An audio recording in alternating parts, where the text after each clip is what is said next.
Oke, Assalamualaikum warahmatullahi wabarakatuh. Bismillahirrahmanirrahim. Perkenalkan, nama saya Muhammad Rianto Yanwar dengan NPM 20105020078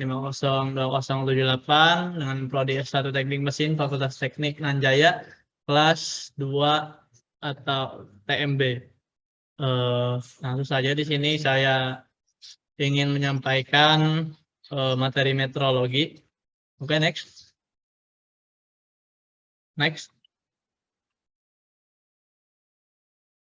Nah, ini astagfirullahaladzim. Pembahasan yang pertama, konsep dasar meteorologi industri. Lalu yang kedua, ukuran dan toleransi dalam meteorologi.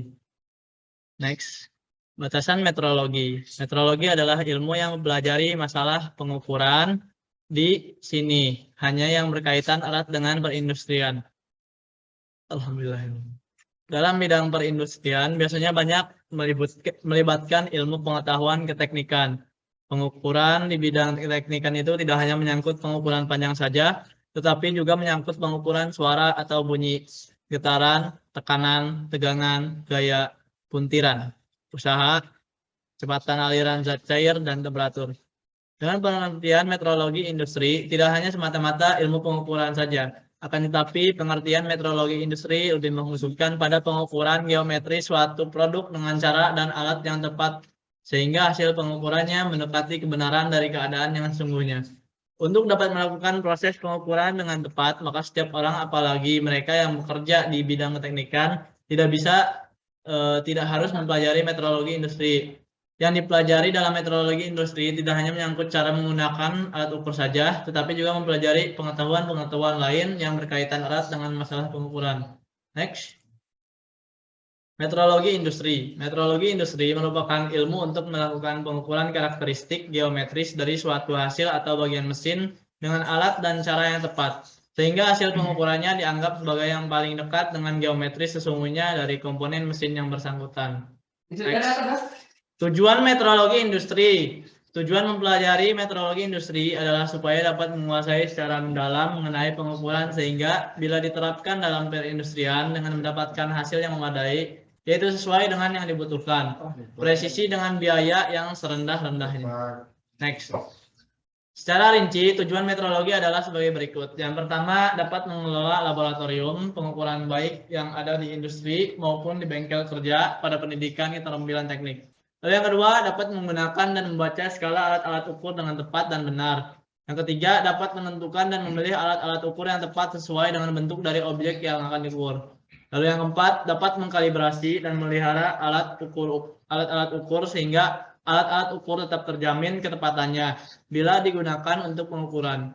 Lalu yang terakhir, lalu yang kelima, memiliki pengetahuan tentang sumber-sumber penyimpangan pengukuran dan dapat menentukan bagaimana caranya mengurangi. Ya itu. Lalu selanjutnya, pengetahuan menunjang dalam mempelajari meteorologi industri. Walaupun sebagian besar astagfirullahaladzim, next. Walaupun sebagian besar alat-alat ukur dapat langsung digunakan dan dibaca skalanya, tapi ada pula sebagian alat ukur yang dalam penggunaannya masih memerlukan bantuan pengetahuan lain. Ilmu pengetahuan lain yang dapat menunjang dalam mempelajari meteorologi industri antara lain adalah matematik, fisika, dan statistik. Bagian matematik yang sering digunakan dalam proses pengukuran antara lain aritmatik, geometri, dan trigonometri, yaitu sinus, kosinus, dan tangan. Cabang fisika yang banyak membantu dalam mempelajari meteorologi industri antara lain yaitu mekanika terapan yang mencakup hukum gerakan, lenturan, tekanan, puntiran, berbengkokan, dan momen inersia. Next. Ada beberapa istilah yang sering terkait dalam masalah pengukuran antara lain yaitu pelonggaran, ketelitian, ketepatan, ukuran dasar, toleransi, dan juga harga batas. Next. Sistem dan standar pengukuran. Yang pertama, sistem metrik atau metric system. Keuntungan sistem metrik yang pertama, konversinya lebih mudah, perhitungannya juga lebih mudah dan cepat karena berdasarkan kelipatan 10. Dan terminologinya lebih mudah dipelajari. Lalu yang kedua, dunia perdagangan dari negara-negara industri sebagian besar menggunakan sistem metrik sehingga hal ini memungkinkan terjadinya hubungan kerjasama antara industri satu dengan lainnya karena sistem pengukuran yang digunakan sama. Lalu yang kedua, sistem inci atau English system. Sistem inci secara garis besar berlandaskan pada satuan inci, pound, dan detik sebagai dasar satuan panjang, massa, dan waktu. Kemudian berkembang pula satuan-satuan lain misalnya yard, mil, ounce, galon, feet, barrel, dan sebagainya.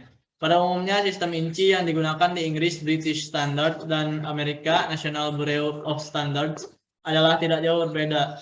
Hanya pada hal-hal tertentu ada sedikit perbedaan. Next.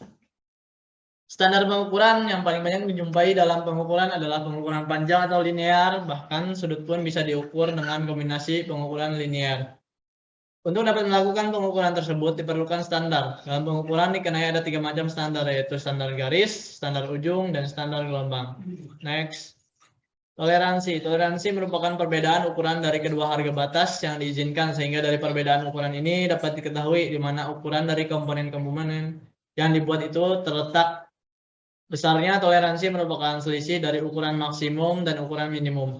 Jadi dari benda yang berbentuk poros mempunyai toleransi, dan dari benda yang berbentuk lubang juga mempunyai toleransi yang besarnya toleransi dari kedua benda tersebut tidak selalu sama. Next. Untuk menentukan toleransi suatu ukuran dasar dari suatu komponen ada 2 hal yang perlu diperhatikan, yaitu posisi dari daerah toleransi terhadap garis nol dan besarnya daerah toleransi itu sendiri.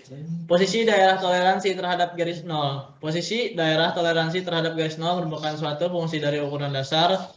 Agar mudah mengingatnya, maka penyimbangnya dinyatakan dengan simbol 1 huruf. Kadang-kadang untuk hal-hal tertentu dipakai 2 huruf. Huruf besar digunakan untuk menyatakan penyimpangan dari lubang dan huruf kecil untuk menyatakan penyimpangan poros. Next.